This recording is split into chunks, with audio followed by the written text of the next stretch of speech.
back, relax, and maybe get yourself a snack. Me and you gonna have a little chat about books. Hey guys, so I am here today to bring you not one but two book hauls combined into one, because I have not had the time to edit a book haul and I still need to do another one. So I decided I would just squish them together into one video for you. So the first part of this video is going to be all the books that I picked up in July, and many of those were books that I picked up whilst I was on holiday in York, and we went around quite a few different bookshops and found some good hidden gems. Most of them were in charity shops, but that is great, that is fine. I love secondhand bookshops, and there were a few independent ones that were really nice too. So I'll show you everything that I got from York first, and then I'll go into my current book haul, which is all the stuff I've mostly picked up in September, because yeah, I've picked up a few more things and been sent a few more things. So here we go.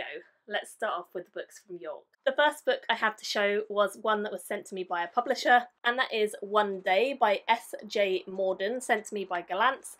This one says 8 astronauts, 1 killer, no way home. And this definitely seems like a book I'll enjoy. It's sci-fi, it's got some crime elements, and certainly seems like a fun one. Frank is a criminal. He and a select group of inmates have been offered the same deal: die in prison or live on Mars. They've been recruited to build the first Mars base, and they'll have to learn to trust each other if they want to survive. Not easy when your crewmates are convicts. Then the first accident happens, and the next, until Frank begins to suspect they might not all be accidents at all. Time is running out, but how do you stop a killer when it could be any one of you? The next one I got sent is one I'm very excited about. It came from Tor, and this is Cixin Liu's Ball Lightning, which is the first sort of new translation of Cixin Liu's work since The Three Body Problem. Obviously The Three Body Problem did incredibly well. There's even a quote from Barack Obama on the front saying how much he loved it, and loads of people absolutely loved it. It did really well in like the Hugos and things, so genuinely very well recognised author. When Chen's parents are incinerated before his eyes by a blast of ball lightning, he devotes his life to cracking the secret of this mysterious natural phenomenon. His search takes him to stormy mountaintops, an experimental military weapons lab, and an old Soviet science station. The more he learns, the more he comes to realise that ball lightning is just the tip of an entirely new frontier. I really enjoyed the first book in The Three Body Problem. I struggled with the second, so I'm hoping this is more like the first, and I've not read the third. So I'm definitely intrigued. I'm really looking forward to it. I hope you guys are too. I've not read anything super like hard SF for a while, and I definitely feel like this is going to be that, and I'm really up for it. So hopefully I can get to this relatively soon. Next up, I have the comics and graphic novels that I picked up whilst I was on holiday. So we went to York and we found an amazing shop which is called Travelling Man. If you're anywhere near York, and I think they have some others sort of in the north too, then I would highly recommend checking it out. It's a board game and comic shop, and it's just phenomenal. They have such a great selection of both comics and board games, and we spent a lot of time in there. But whilst we were there, I really wanted to pick up a new graphic novel series or issue. I wasn't really sure. It's been a while since I've read anything graphic, so I thought I'll just have a look through some of the issues and see what artwork I like. And I ended up picking up this one, which is by Matt Kint and David Rubin, and it's called Ether, the Copper Golems. Now, at the time, I didn't realise this is actually the first issue of a second volume. It's got a number 1, as you can see, but I didn't realise it was the second volume. So I took it home and I read it, and I really enjoyed the artwork in it, especially in sort of the mid-section. This page was actually the page that sold it to me, because these little dinosaur things they're riding looked really, really cool, and I really wanted to know more. So I read this and I really enjoyed it, and so I decided I would go back and pick up the second issue. But when I went and did that, this is the second issue, I realised actually it's the second issue of the second volume, so I needed to pick up the first. The first issue did make sense, but I feel like there was probably a lot I didn't get as much as I could have from if I'd known there was a volume 1. So I'm definitely going to go back to volume 1 before reading this, and then reread issue number 1 of volume 2 and this one, and then hopefully I will get the whole thing.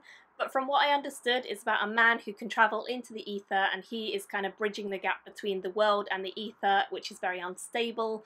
He's kind of managing things there and hopefully trying to save both the ether and humanity. That's what I kind of got from it. So I then picked up volume 1, which is just called Ether, Death of the Last Golden Blaze. Again, same author and illustrator. And it says, can science solve murder by magic? That's the question at the heart of Ether, the hit creator-owned series by award-winning writer Matt Kindt and artist David Rubin. I actually read issue number 1 really quickly, gave it to my partner to read because he doesn't usually read sort of science fiction-y, fantasy, graphic novel-y stuff, but he even really enjoyed it, so that's a good recommendation. So I am very excited to have all 3 of these, and I'll definitely be getting to them soon. I'll just do a quick flick through of the artwork in this one for you as well, but it's quite bright and colourful, bit gory at times, but I'm up for it. So yeah, that is what I picked up in that shop. Oh wait, I tell a lie because I actually picked up one more thing, and I think it goes this way around. It's called Barrier, and it's by Brian K. Vaughan, Marcus Martin and Muntzer Vincenti. This is supposedly only going to be published in issue format, not really sure, and it's a story, as far as I can tell, because I've not read it all, that is told half in English and half in, I think, Spanish. I've started reading it and I got quite into it, and then it hit the Spanish bit and there's no translation, so you have to work it out or read the Spanish and kind of take what you can or translate it.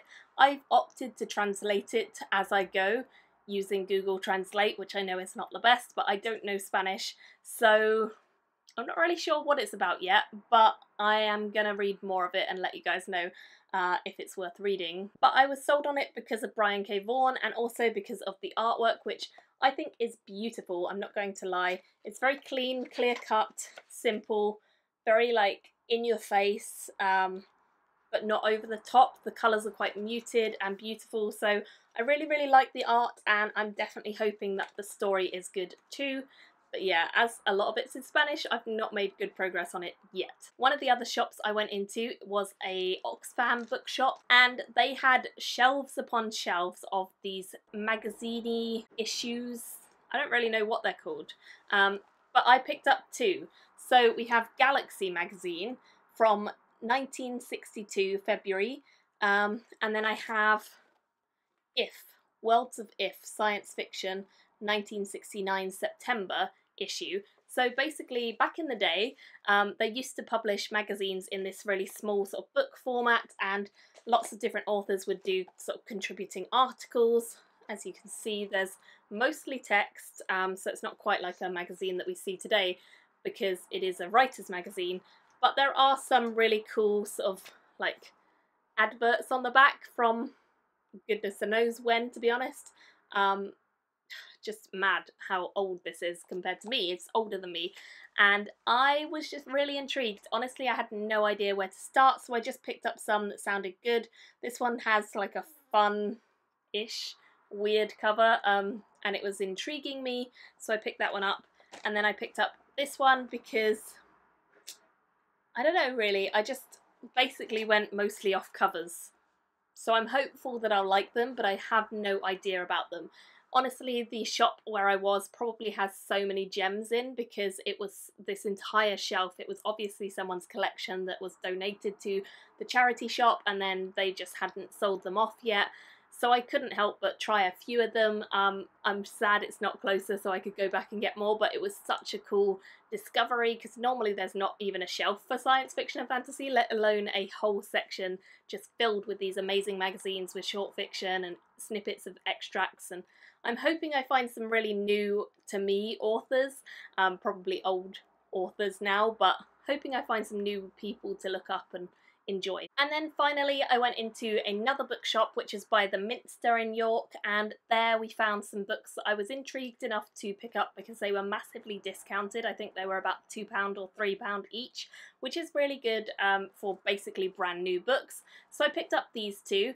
The first one is a vintage Borges, no idea how you say that, and it is the book of Imaginary Beings, which is basically a compendium of different magical beings, pretty much everything you could think of, and it's only a very small snippet of text about each of them from the author, sort of telling you what the animal is and what the qualities are of that being, that creature, and just kind of how they fit into fantasy a little bit. So Of course, it's not really the sort of book you're going to sit down and read cover to cover. It's the sort of book that you can probably dip in and out of, but I'm very curious about it. So let me just read you one of them. The Kraken, for example.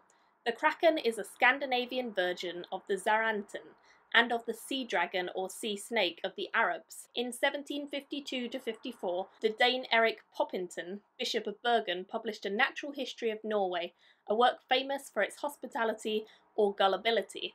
In its pages we read the Kraken's back is 1.5 miles wide and its tentacles are capable of encompassing the largest of ships.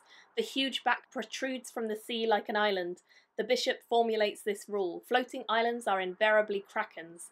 He also writes that the kraken is in the habit of turning the sea murky with a discharge of liquid. This statement has inspired the hypothesis that the kraken is an enlargement of the octopus. Among Tennyson's Juvenilia, we find this poem to the curious creature.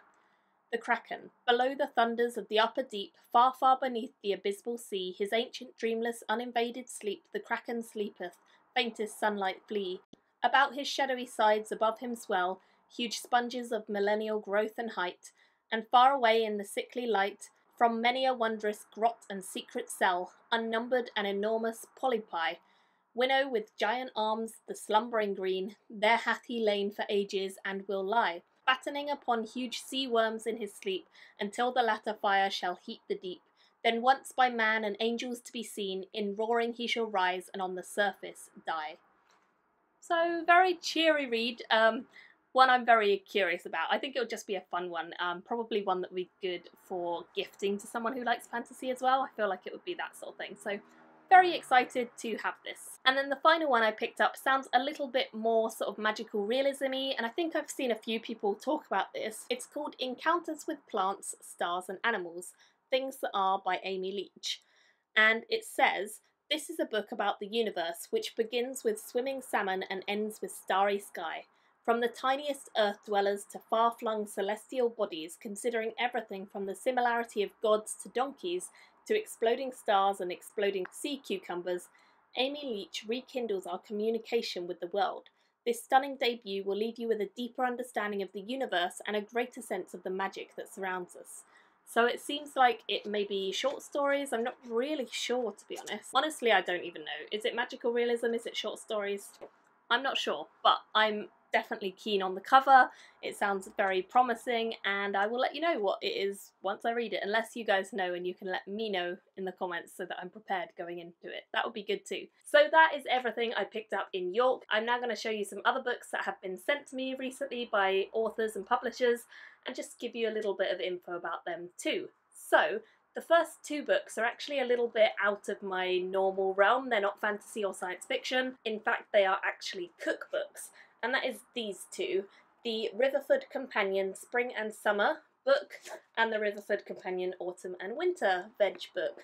And I got these books, well, I picked up this one because we went to a local food market the other day, and I and my partner have been thinking about trying a veg box or a fruit and veg box for a while, which is kind of like a subscription service that turns up at your door once a week with different vegetables, different fruits, and kind of just forces you to be a little bit more adventurous, to try new recipes, to not quite know exactly what you're going to get and just try something a bit different. So we've been looking for one to try out, and these people, Riverford, were at the food festival that we went to, and they talked us into joining up for a little bit of time and seeing whether we liked it. So we signed up for a week and we really liked it, and they were giving out a free book, which was this one, at the event, so we picked that one up there for free.